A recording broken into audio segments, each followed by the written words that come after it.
Wrong turn, ಒಂದು ತಪ್ಪು ಹೆಜ್ಜೆಯ ಅಪರಾಧ ಲೋಕ. ನಿಜ, ಒಂದು ತಪ್ಪು ಹೆಜ್ಜೆಯ ಅಪರಾಧ ಲೋಕ. ಚಾಲೆಂಜಿಂಗ್ ಸ್ಟಾರ್ ಬದುಕು ಅಯೋಮಯ.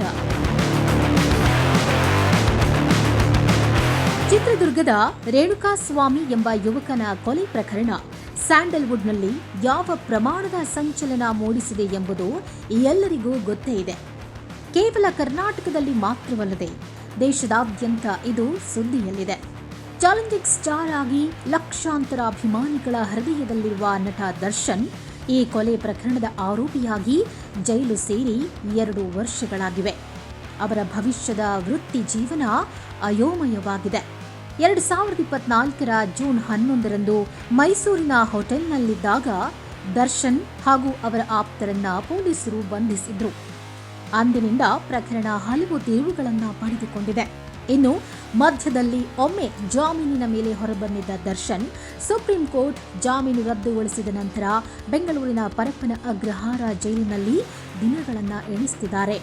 ದರ್ಶನ್ ತಮ್ಮ ಪ್ರತಿಷ್ಠಿತ ಚಿತ್ರ ದಿ ಡೆವಿಲ್ ಚಿತ್ರೀಕರಣವನ್ನ ಜಾಮೀನಿನ ಮಧ್ಯದಲ್ಲಿ ಪೂರ್ಣಗೊಳಿಸಿದರೂ ಚಿತ್ರದ ಬಿಡುಗಡೆ ಸಮಯದಲ್ಲಿ ಅವರು ಜೈಲಿನಲ್ಲಿ ಉಳಿಯಬೇಕಾಯಿತು. ಇದಲ್ಲದೆ ಈ ವರ್ಷ ಅವರು ತಮ್ಮ 49ನೇ ಹುಟ್ಟುಹಬ್ಬ, 23ನೇ ವಿವಾಹ ವಾರ್ಷಿಕೋತ್ಸವವನ್ನು ಆಚರಿಸಲು ಸಾಧ್ಯವಾಗಲಿಲ್ಲ. ದರ್ಶನ್ ಅವರ ಜೀವನದಲ್ಲಿ ಒಂದು ಕರಾಳ ದಿನ. ಹೌದು, ಜೂನ್ 9, 2024 ನಟ ದರ್ಶನ್ ಅವರಿಗೆ ಕರಾಳ ದಿನವಾಗಿತ್ತು. ಬೆಂಗಳೂರಿನ ಸೊಮ್ಮನಹಳ್ಳಿ ರಾಜಕಾಲುವೆಯಲ್ಲಿ ರೇಣುಕಾಸ್ವಾಮಿಯವರ ಶವ ಪತ್ತೆಯಾಗಿತ್ತು.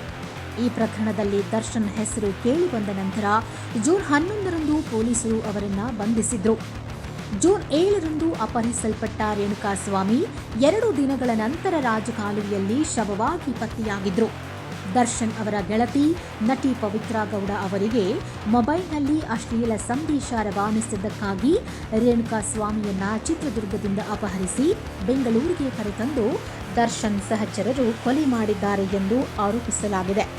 ಈ ಪ್ರಕರಣ ನಿರಂತರವಾಗಿ ತಿರುವುಗಳನ್ನು ಪಡೆಯುತ್ತಿದೆ. ದರ್ಶನ್ ಅವರಿಗೆ ಬೆಂಗಳೂರು ಜೈಲಿನಲ್ಲಿ ರಾಜಾತಿಥ್ಯ ಕಲ್ಪಿಸಲಾಗುತ್ತಿದೆ ಎಂಬ ಮಾತುಗಳು ಕೇಳಿಬಂದ ನಂತರ ಸ್ವಲ್ಪ ಸಮಯ ಬಳ್ಳಾರಿ ಜೈಲಿಗೆ ಸ್ಥಳಾಂತರಿಸಲಾಯಿತು.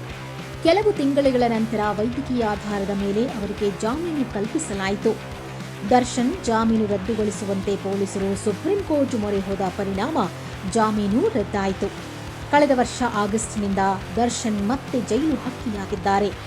ಜಾಮೀನಿಗಾಗಿ ಸುಪ್ರೀಂ ಕೋರ್ಟ್ ಮೆಟ್ಟಿಲೇರಿದ್ದ ದರ್ಶನ್ ತೀವ್ರ ನಿರಾಸೆಗೊಳಗಾಗಿದ್ದಾರೆ. ದರ್ಶನ್ ಪವಿತ್ರಾ ಜೊತೆ ಇತರ 7 ಆರೋಪಿಗಳು ಇನ್ನೂ ಜೈಲಿನ ಕಮ್ಮಿ ಎಣಿಸುತ್ತಿದ್ದಾರೆ. ಅಭಿಮಾನಿಗಳು ಬೇಸರದಲ್ಲೇ ಮುಳುಗಿ ಹೋಗಿದ್ದಾರೆ.